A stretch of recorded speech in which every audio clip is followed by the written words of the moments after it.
Brothers, this is the grave. It's the place that is home to every single person. This right here, you're going to spend more time in this than you spend outside it. You're going to spend more time inside this hole than you spend outside it.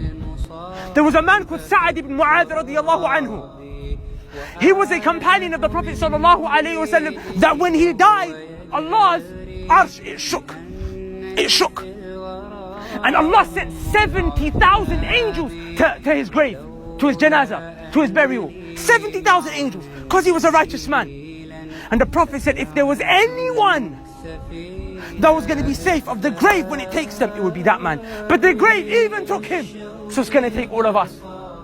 And how will it take you, brothers? The ribs are going to go over one another.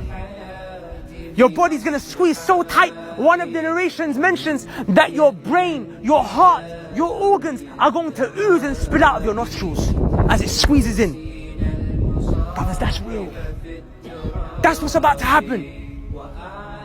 Wallahi, brothers, a minute or two it's going to be you and me.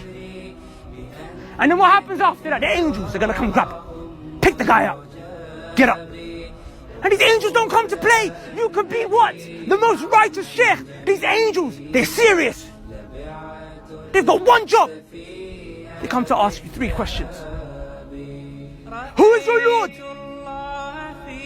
Can you answer that question if you didn't worship, if you live as a slave? A Lord, Master, Rabb, Allah, right? But unless you were a slave, can you answer that?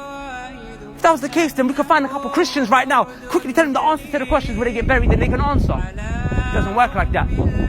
You won't be allowed to say it. You won't be able to say it unless you lived as a slave to your Lord. When they ask you, Man Rabbuk, who is your Lord? You will not be able to answer.